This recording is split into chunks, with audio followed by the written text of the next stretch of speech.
The Committee on Rules and Legislative Administration will come to order. A quorum is present. Representative Cagle, have you had a chance to review the minutes? I have, Mr. Chair, and I would move the adoption of the minutes for May 1st. Representative Cagle moves the minutes from May 1st, 2025. Any discussion? Seeing none, all those in favor say aye. Aye. Those opposed, nay. The minutes are approved.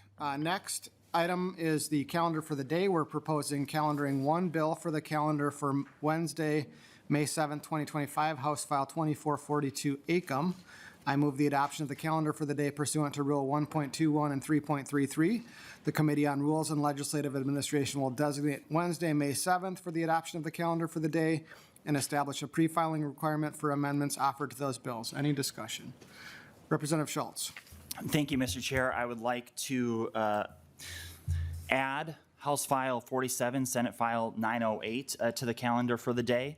This is a bill that I'm the chief author of, and it is on the General Register, and it's ready. We have an agreement in place that has been brought by all the parties to help provide some certainty for broadband installation, and specifically, it's imperative that we do this now because one of the key components of the bill, Mr. Chair, is delaying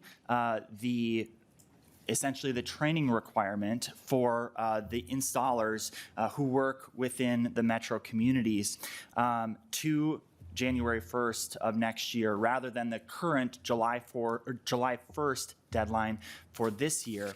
And in essence, Mr. Chair, if we refuse to take action here in the very short term, one of the biggest challenges is that metro communities will cease to see their broadband installations happen this very summer because those workers are going to be taken off the site for this purpose. So this is something that has been negotiated. This is something where there is a broad agreement about by all of the people involved, and it's important that we move this forward and put it on the calendar for the day for Wednesday of this week. Thank you, Mr. Chair. Thank you, Representative Schultz. Just to clarify your motion, the Senate File 908. 908, and are you proposing to take the Senate language? I am, Mr. Chair. Okay. And this bill was, just for the record, on a proposed calendar that we sent to the DFL, and it was not agreed to between the co-chairs of the committee. But so Representative Schultz's motion. Representative Long. Thank you, Mr. Chair. Yes, this was, as you mentioned, on the proposed calendar for Wednesday, and it was not agreed to because this is also traveling in the jobs budget bill. The hope is that you won't have to wait very long, Representative Schultz. We only have a couple of weeks left in session, and the hope would be that we're calendaring all budget bills later this week. And so hopefully this will be included in the jobs budget bill. I plan to check in with the chair today. But if we do proceed for a vote, I'll ask my members to vote no and ask for a roll call. Thank you, Representative Long. Any further discussion? Representative Schultz. Thank you, Mr. Chair. Yeah, it's just really important. I mean, not only am I the chief author of this bill, but at the same time, I also sit on the Workforce Development and Labor Committee, which, oh, by the way, we didn't even get the chance to see our bill through our committee before, so we don't even have a bill to even look at, to even say. I mean, certainly I have advocated for it to be included in that supposed budget bill, but this just underpins the point.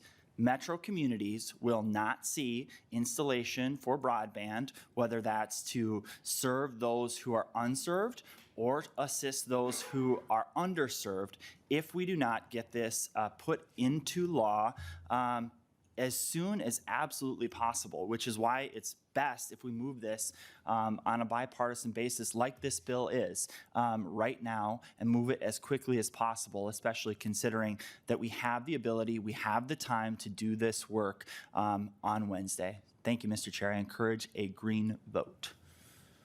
Thank you, Representative Schultz. I also don't understand why this couldn't be passed by us on the House on Wednesday. It passed unanimously in the Senate, and so I would support the motion. A roll call has been requested. The clerk will take the roll on Representative Schultz's motion to add Senate File 908 to the proposed calendar, and the chair votes aye. Co-Chair Long. No. Vice Chair Engen. Co-Vice Chair Hollins. No.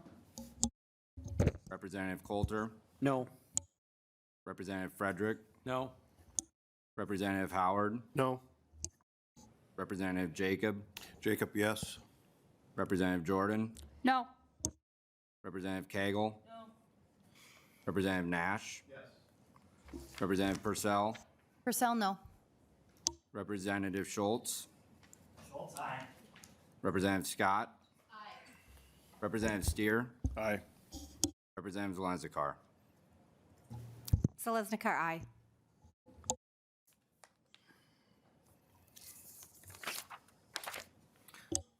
There being 8 ayes and 8 noes, the motion does not prevail and the proposed calendar is not amended. Any further discussion on the calendar for the day? Representative Schultz. Thank you, Mr. Chair. It's disappointing to see that we can't move on something that is so bipartisan, that there are members on all sides of the aisle who support that bill. I will just say for the record, this was the next vote that you all took if you voted no to support Elon Musk. Any further discussion? Seeing none, all those in favor I renew my motion for the adoption of the calendar for the day. All those in favor say aye. Aye. Those opposed, nay. No.